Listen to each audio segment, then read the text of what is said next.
സംസ്ഥാനത്ത് വൻ വിജയം നേടിയ UDF സർക്കാർ രൂപീകരണ ചർച്ചകളിലേക്ക് കടക്കുകയാണ്. KC വേണുഗോപാൽ, VD സതീശൻ, രമേശ് ചെന്നിത്തല എന്നിവരെ മുഖ്യമന്ത്രി സ്ഥാനത്തേക്ക് പരിഗണിക്കുന്നുണ്ട്. അന്തിമ തീരുമാനത്തിനായി ഹൈക്കമാൻഡ് നിരീക്ഷകരെ ഇന്ന് തീരുമാനിക്കും. തോൽവി വിലയിരുത്താൻ CPIM, CPI നേതൃയോഗങ്ങളും നാളെ ചേരും. പിണറായി വിജയൻ പ്രതിപക്ഷ നേതാവാകുമോ, പുതിയ നേതൃത്വം എത്തുമോ എന്നതാണ് ആകാംക്ഷ.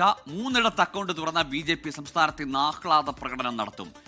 ജിബിൻ JB ഒപ്പം വിഷ്ണു സുരേഷ് കൊച്ചിയിൽ നിന്ന്, ജിബിൻ തിരുവനന്തപുരത്ത് നിന്ന് ചേരുകയാണ്. ആദ്യം ജിബിനിലേക്ക്. ജിബിൻ, CPM-നും ഒപ്പം CPI-ക്കുമൊക്കെ കനത്ത പരാജയത്തിന്റെ ആഘാതത്തിലാണ്, വലിയ നിരാശയിലാണ് പ്രധാനപ്പെട്ട നേതാക്കളുടെ പിണറായി വിജയൻ അടക്കമുള്ളവരുടെ പ്രതികരണങ്ങൾ വന്നിട്ടില്ല. ഒരുപക്ഷെ വിശദമായ ആ വിലയിരുത്തലിന് ശേഷമായിരിക്കും. മറുവശത്ത് UDF ക്യാമ്പ് വലിയ ആഹ്ലാദത്തിലാണ്. ആവേശത്തിനൊപ്പം തന്നെ ഇനി അവർക്ക് മുന്നിൽ ചില ചോദ്യങ്ങളുണ്ട്. മുഖ്യമന്ത്രി ആരാകുമെന്ന കാര്യത്തിൽ ഒരുപാട് നേതാക്കളുടെ ബാഹുല്യമുള്ള പാർട്ടിയാണ് കോൺഗ്രസ് എന്ന അഭിമാനപൂർവ്വം കോൺഗ്രസ് നേതൃത്വവും അല്ലെങ്കിൽ UDF-കാരും ഒക്കെ പറയുമെങ്കിലും മുഖ്യമന്ത്രിയുടെ കാര്യത്തിൽ ഒരു തർക്കം വന്നാൽ തുടക്കത്തിലെ കല്ലുകടി എന്ന പ്രതീതി വരും. അത് ഒഴിവാക്കാനുള്ള നീക്കം ഹൈക്കമാൻഡ് ഭാഗത്തുനിന്നും ഉണ്ടാകുന്നു.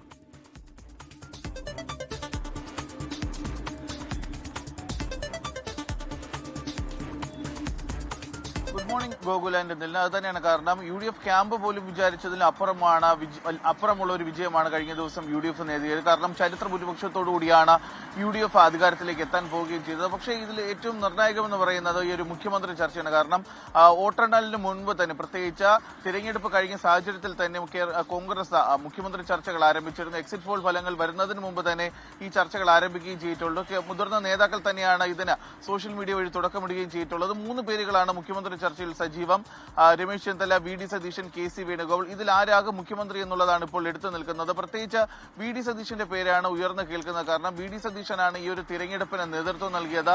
പ്രതിപക്ഷ നേതാവ് എന്നുള്ള നിലയിൽ VD സതീശനാണ് തിരഞ്ഞെടുപ്പിന് നേതൃത്വം നൽകിയെന്നാണ് പറയുന്നത്. പക്ഷേ അണികളിൽ കൂടുതൽ പേരും രമേശ് ചെന്നിത്തലയായി നിൽക്കുന്നു. അതുപോലെ തന്നെ KC വേണുഗോപാലിനെ കഴിഞ്ഞ ദിവസവും KPCC ആസ്ഥാനത്തിന് മുന്നിൽ KC വേണുഗോപാലിനെ ഫ്ലെക്സ് ബോർഡുകൾ ഉയർത്തുന്നു. സംസ്ഥാനത്തിന്റെ വിവിധ ഭാഗങ്ങളിൽ ഈ 3 നേതാക്കളുടെ പേരുകൾ പറയുകൊണ്ട് ഫ്ലെക്സ് ബോർഡുകൾ ഉയരുകയൊക്കെ ചെയ്തിട്ടുണ്ട്. ഇതിന്റെ അടിസ്ഥാനത്തിലാണ് നിരീക്ഷകരെ നിയമിക്കാനായി ഹൈക്കമാൻഡ് നിർദ്ദേശം നൽകിയിരിക്കുന്നത്. അടുത്ത ദിവസം തന്നെ ആരാണ് നിരീക്ഷകർ എന്നുള്ള കാര്യം വ്യക്തമാവുകയും ചെയ്യും.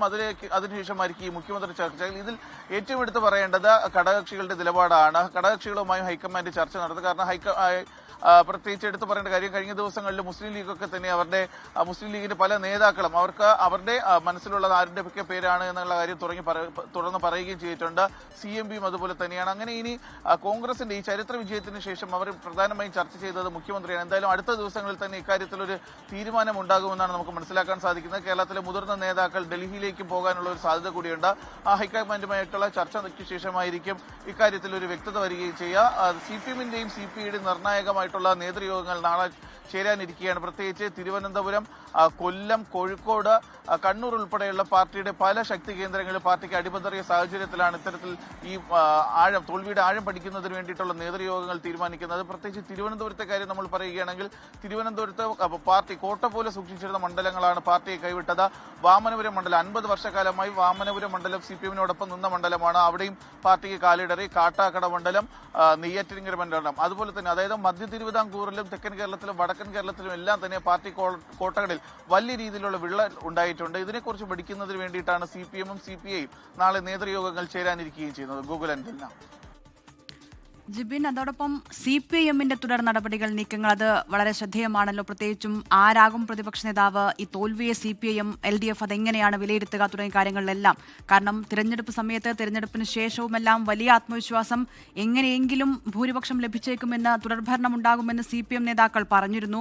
അതിൽ ചില ആശങ്കകൾ അവർ പങ്കുവച്ചിരുന്നു. ന്യൂനപക്ഷ ധ്രുവീകരണം ഉൾപ്പെടെ ഉണ്ടായിട്ടുണ്ടോ എന്ന് തുടങ്ങിയ കാര്യങ്ങൾ. പക്ഷേ ഇതങ്ങനെ ഏതെങ്കിലും ഒരു ചെറിയ കാര്യം പറഞ്ഞ് മാത്രം ഈ തോൽവി വിലയിരുത്താൻ CPM-ന് ഇത്തവണ പറ്റില്ല. കാരണം കണ്ണൂർ പോലെ ഉറച്ച കോട്ടകളിൽ, കോഴിക്കോട് CPM-നൊപ്പം കാലങ്ങളായി നിന്ന, അതായത് ഈ പുതിയ മണ്ഡലം രൂപീകരിച്ചതിന് ശേഷം CPM-ന് ഒരിക്കലും കൈവിടാത്ത എത്രയോ മണ്ഡലങ്ങൾ CPM-നെ കൈവിട്ടിരിക്കുന്നു. അതുകൊണ്ട് ന്യൂനപക്ഷ ധ്രുവീകരണം എന്നൊരൊറ്റ കാരണം പറഞ്ഞുകൊണ്ടോ അല്ലെങ്കിൽ ഏതെങ്കിലും ചില മണ്ഡലങ്ങളിലെ ചില പ്രശ്നങ്ങൾ എന്ന് പറഞ്ഞുകൊണ്ടോ മാത്രം ഈ പരാജയത്തെ CPM-ന് വിലയിരുത്താൻ പറ്റില്ല. എങ്ങനെയാണ് LDF, CPM തുടർ ദിവസങ്ങളിൽ ഈ പരാജയത്തെ വിലയിരുത്താൻ പോകുന്നത്? ഒപ്പം ആരായിരിക്കും CPM-ന്റെ പ്രതിപക്ഷ നേതാവ്?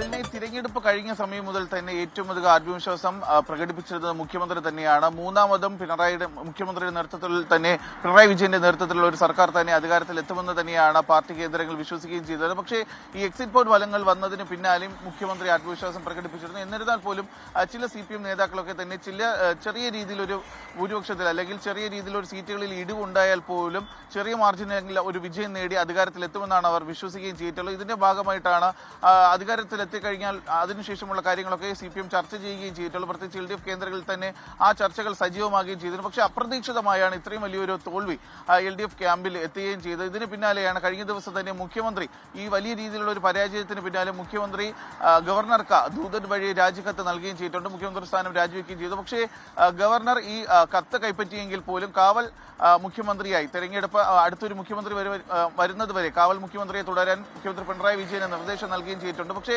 ഇപ്പോൾ ഏറ്റവും അധികം ചർച്ചയാകുന്നത് ആരാകും പ്രതിപക്ഷ നേതാവ് എന്നുള്ളതാണ്. കാരണം മുഖ്യമന്ത്രി പിണറായി വിജയൻ, റിയാസ് അങ്ങനെ വളരെ ചുരുക്കം പേർ മാത്രമാണ് വിജയിച്ച് കയറിയിട്ടുള്ളത്. ഏറ്റവും അധികം മന്ത്രിമാർ നിലവിലുണ്ടായിരുന്ന മന്ത്രിമാരിൽ ഒരു ഡസനോളം മന്ത്രിമാർ തന്നെ തോൽവി ഏറ്റുവാങ്ങുകയും ചെയ്തിട്ടുണ്ട്. അതിൽ മുതിർന്ന CPM നേതാക്കൾ ഉൾപ്പെടെയുള്ളവർ തോൽവി ഏറ്റുവാങ്ങുകയും ചെയ്തിട്ടുള്ളത്. അതുകൊണ്ട് തന്നെയാണ് ആരാകും പ്രതിപക്ഷ നേതാവ് എന്നുള്ള കാര്യം വലിയ രീതിയിൽ ചർച്ചയാകുകയും ചെയ്തിട്ടുള്ളത്. മുഖ്യമന്ത്രി പിണറായി വിജയൻ തന്നെ പ്രതിപക്ഷ നേതാവാകുമോ എന്നുള്ളൊരു ചോദ്യം ഉയരുന്നുണ്ട്. അദ്ദേഹം അതിന് സന്നദ്ധത അറിയിച്ചിട്ടില്ല എന്നുണ്ടെങ്കിൽ പിന്നെ ആരാണ് എന്നുള്ളൊരു ചോദ്യം കൂടി സജീവമാകുകയും ചെയ്തിട്ടുള്ളത്. എന്തായാലും നാളെ ചേരുന്ന CPMന്റെയും CPIയുടെയൊക്കെ നേതൃയോഗങ്ങളിൽ ഇക്കാര്യം ചർച്ചയാകും. തോൽവി പഠനത്തോടൊപ്പം തന്നെ ഈ പ്രതിപക്ഷ നേതാവ് ആരാണെന്നുള്ള കാര്യം കൂടി ഈ യോഗങ്ങളിൽ ചർച്ചയാകുകയും ചെയ്യുന്നുണ്ട്. ഇതില്ല. ശരി, ജിബിൻ JB ആണ് വിവരങ്ങൾ നൽകിയത്. കോൺഗ്രസ് ക്യാമ്പിലെയും ഒപ്പം UDFന്റെയും LDFന്റെയും ചർച്ചകളെ സംബന്ധിച്ചാണ് ജിബിൻ വിവരങ്ങൾ നൽകിയത്. ചരിത്ര തോൽവി എന്ന് പറയുമ്പോൾ ഈ പതിറ്റാണ്ടുകളായി കൈയടക്കി വെച്ചിരുന്ന മണ്ഡലങ്ങൾ ഇനി ആ പേരിലില്ല, അല്ലെങ്കിൽ ഇടതുപക്ഷത്തിനൊപ്പമായിരുന്നു. ആ ഒരു ട്രാക്ക് റെക്കോർഡ് തന്നെ അട്ടിമറിച്ച റിസൾട്ടാണ് വന്നത്. അതുകൊണ്ട് തന്നെയാണ് ഇതൊരു ചരിത്ര വിജയം അല്ലെങ്കിൽ ചരിത്ര റിസൾട്ടാണ്. ഒരു വലിയ ടേണിംഗ് പോയിന്റായി ഈ 2026 നിയമസഭാ തെരഞ്ഞെടുപ്പ് ഫലം മാറുകയാണ്. LDFനും അങ്ങനെ ഒരു കോട്ടയും ആർക്കും സ്വന്തമായി ഇല്ല എന്ന് ജനങ്ങൾ വിധിയെഴുതിയ ഒരു തെരഞ്ഞെടുപ്പ് കൂടിയാണ് കടന്നുപോയത്.